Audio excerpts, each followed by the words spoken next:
Olá, como vai? Tudo bem? Espero que você esteja legal, esteja bem, você, família, todo mundo. Meu nome é Sérgio Cândido de Carvalho e nós estamos começando mais um vídeo legal aqui para sua vida. Semana passada uma pessoa falou para mim sobre palestra motivacional, não gostando muito, não achando que é muito legal. Mas na verdade, o que significa quando a gente fala de uma palestra motivacional? É a gente tentar encontrar um tema, um assunto, uma forma de expressão, de fazer com que a pessoa acorde aquele gigante que está dentro dela e que por algum motivo aquietou-se. Porque às vezes as pessoas querem que tudo que a gente faça seja absolutamente religioso. Sabe, Jesus não foi religioso. Por incrível que pareça, nós somos cristãos, mas Jesus falava assim: vocês são raça de víboras. Vocês chegam na porta, não entram, nem deixam o outro entrar. Chegou a dizer que vocês são sepulcro caiado, ou seja, a gente passa por cima, é tudo muito branquinho, bonitinho, mas lá dentro tá tudo podre. Então, na verdade, quando nós falamos de uma palestra, de uma conversa, um tema, um vídeo motivacional, o nosso objetivo é acender, acordar a pessoa que às vezes está vacilando em algum ponto da sua vida. Então, eu estudei teologia, fiz pós-graduação em ciências da religião, estudei várias religiões. Não vou dizer todas, porque só na Índia são quantas, né? Mas depois eu fiz filosofia e muitas pessoas acreditam que filosofia é contra a religião, e isso não é verdade.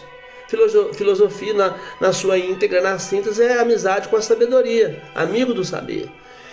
E eu sempre trago um tema diferente, gosto de trazer algo que seja legal para a sua vida, para a vida das pessoas que assistem. Como há poucos dias eu fui lavar um automóvel, passei em uma loja aberta e o rapaz estava lá sozinho. Eu perguntei se não tinha ninguém na fila, e não. Então eu falei, vou lavar o carro aqui mesmo, eu já tenho um lugar que eu lavo sempre. E a chefe dele estava sentada do lado e o rapaz foi lavar o automóvel, eu fiquei sentado no banco esperando, batendo papo e com ela também e tal, e nós conversamos bastante. Ele demorou uma hora, que eu aproveitei para encerar o carro e tal, e comentei com ela sobre os vídeos, e ela foi lá e entrou no YouTube e me descobriu lá. Quando foi no dia seguinte, ela mandou uma mensagem no YouTube para mim.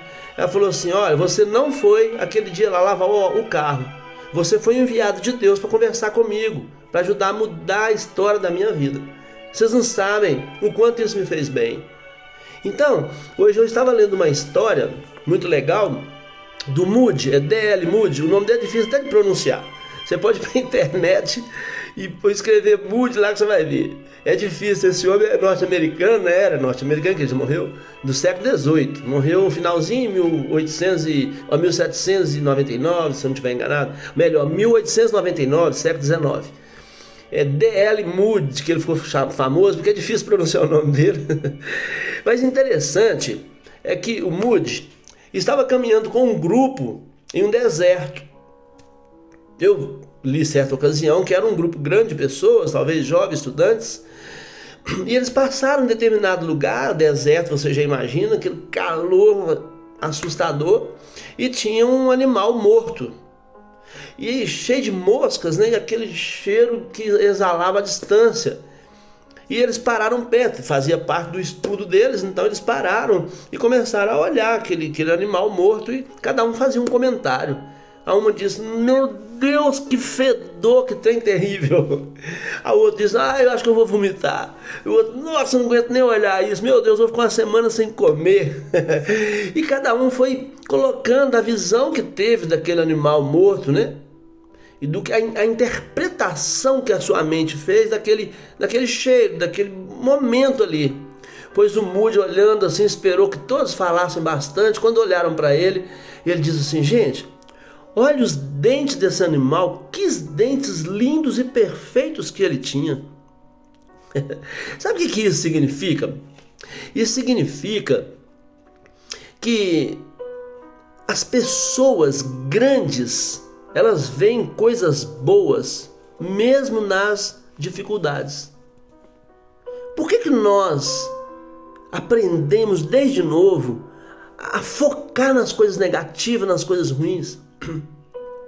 Tem um livro chamado deixa eu me lembrar aqui. Não, Quando Me Amei de Verdade. Eu li o texto dele, já li o texto, já fiz inclusive um vídeo sobre ele há muito tempo, bem tempo atrás. Há quem diga que esse texto foi adaptado de um livro do Kim e Alison Macmillan. Outros dizem que é de autoria do Charlie Chaplin, mas ninguém consegue definir. Como não tem uma definição, eu prefiro deixar então que a gente fique com a interpretação à nossa conta, né? Mas no texto dele é tão interessante que esse poema, que aí a gente não sabe de quem é na verdade, eu quero até acreditar que seja o Charlie Chaplin, porque ele é fora de série. E ele, nesse livro, fala muito, ele fala: quando eu me amei de verdade, eu descobri que isso chamava autoestima. E depois ele vai falando: quando eu me amei de verdade, quando eu me vi de verdade e tal. E eu fiquei pensando, como que nós podemos então aprender a ver coisas boas nas dificuldades, nas adversidades? Eu preciso me conhecer, então. Mas em filosofia, seja o que for, eu preciso me conhecer. Eu preciso saber quem eu sou, eu preciso saber a importância que eu tenho. Eu preciso acreditar então que eu sou a imagem e semelhança de Deus ou não. Ou que eu nasci do nada, de uma explosão cósmica.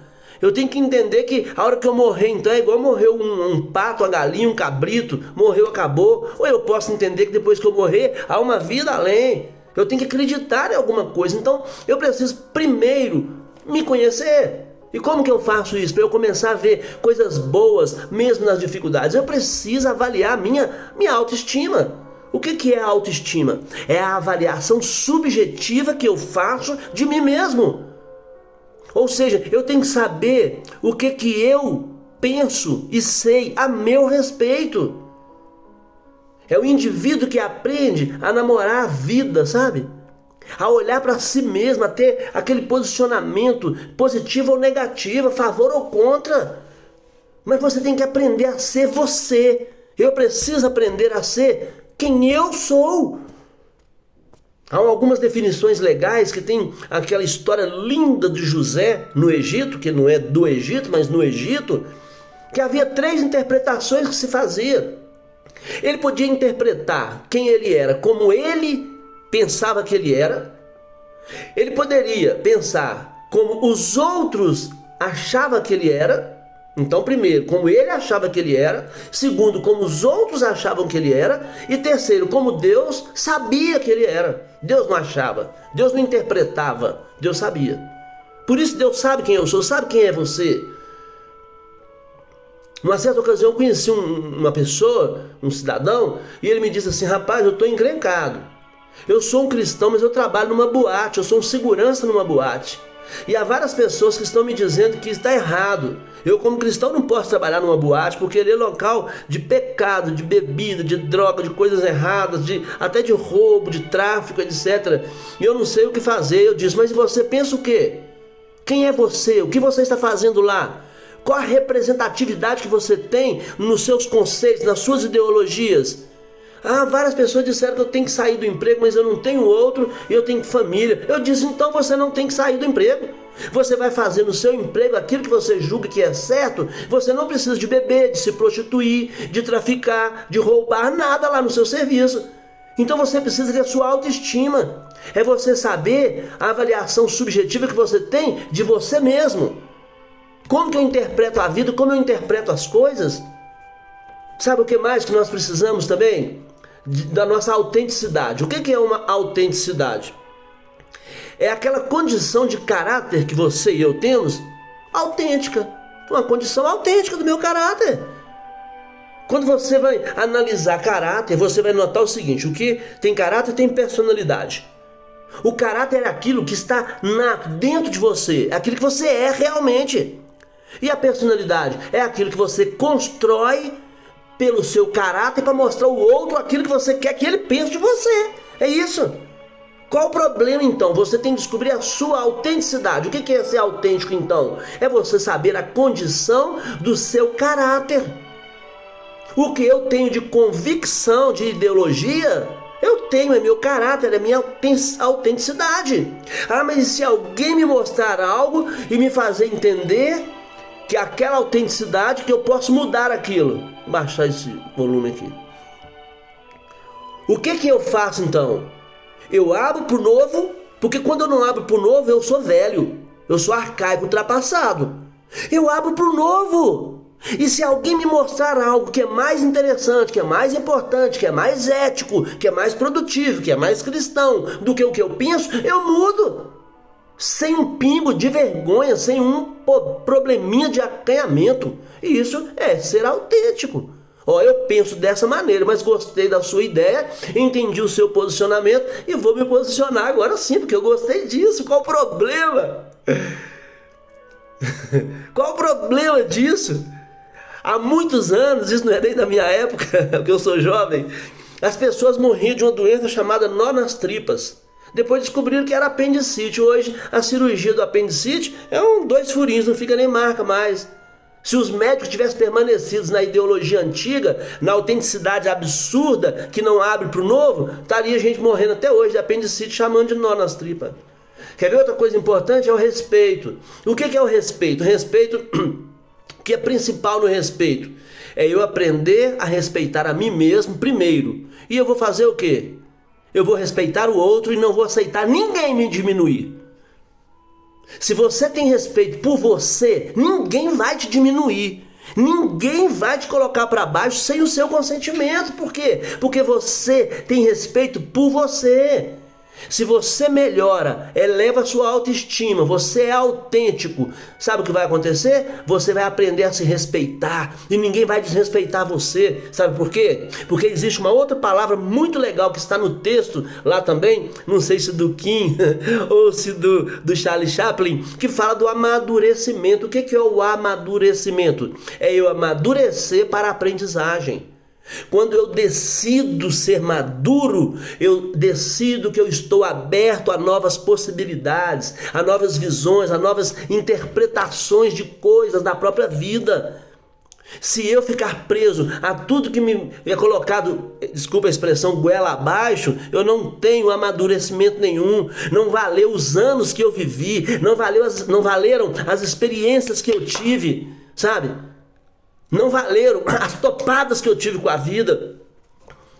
Então eu preciso aprender isso. E o texto fala depois mais ainda, ele fala do amor próprio. Ô gente, o amor próprio, ele diferencia um pouquinho, né, do respeito, porque ele é o sentimento de dignidade que você tem, e com cuidado para você não ser soberbo. Olha que legal isso. Então é o amor próprio. Eu vou...